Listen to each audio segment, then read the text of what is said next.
दोस्तों आदाब है, मैं नीस अहमद खान हिंद वॉइस से आपसे मुखातिब हूँ। आज चर्चा करेंगे हम कि बांग्लादेश में हिंदुओं पर हमले हो रहे हैं। भारत की नरमी के पीछे क्या मजबूरियां हैं। बांग्लादेश में हिंदुओं का कत्लेआम हो रहा है और लेकिन भारत बिल्कुल खामोश बैठा हुआ है, जबकि भाजपा का जो और ख़ास तौर पे जितने भी ब्यूरोक्रेट निकल के आते हैं, विवेकानंद इंटरनेशनल थिंक टैंक है जो, उसके जो लोग बाग हैं वो ये कहते हैं कि गलत हो रहा है, ऐसा नहीं होना चाहिए और भारत को बात करना चाहिए वहाँ की प्रधानमंत्री से। लेकिन नहीं, वो ये भी दोहराते हैं कि बड़े अच्छे ताल्लुकात हैं हमारे देश के और उससे शेख हसीना के।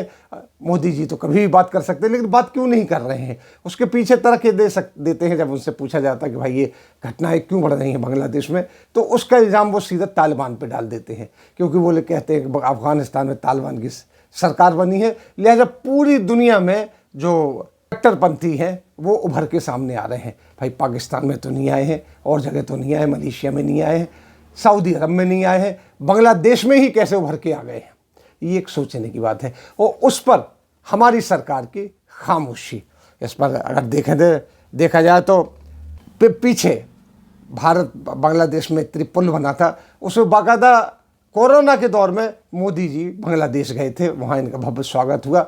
हालांकि उसके बाद भी दंगे हुए, लेकिन भव्य स्वागत हुआ।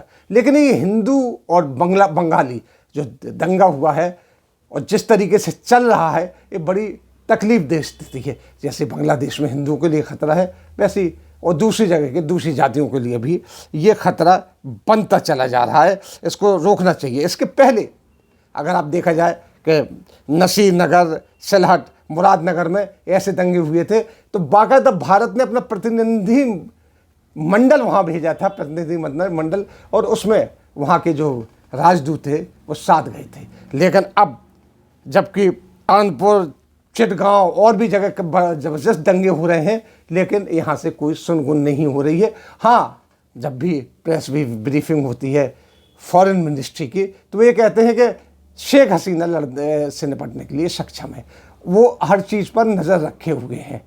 अरे वो रखे हुए हैं, लेकिन जब आप इतना आगे बढ़ाते हैं कदम, तो आप क्यों नज़र नहीं रखे हुए हैं। और जबकि ये इल्ज़ाम आ रहे हैं आपके ऊपर कई तरीके के कि जो अफ़गानिस्तान है वहाँ से तालिबान ये हरकत कर रहे हैं, जबकि तालिबान की जो मास्को समिट होती है उसमें आप जाते हैं, भारत जाता है, रिप्रेजेंट करता है, वहाँ से आवाज़ लगाते हैं कि हमें पूरी दुनिया से मदद मिलनी चाहिए।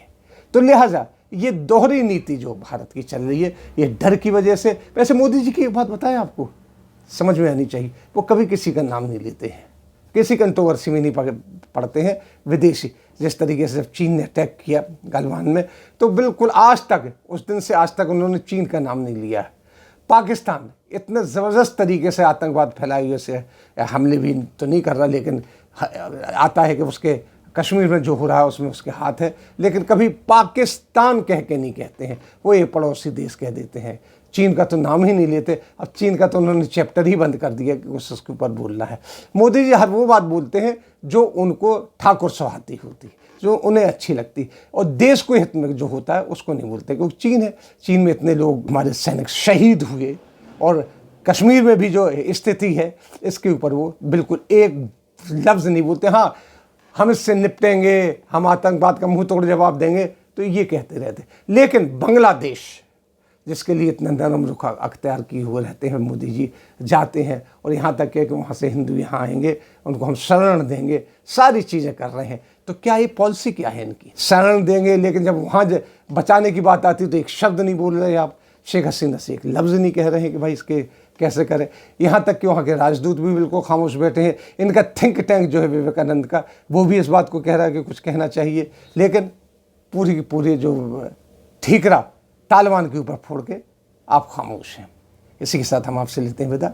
अगले अंक में फिर हाजिर होंगे, तब तक के लिए दीजिए इजाज़त।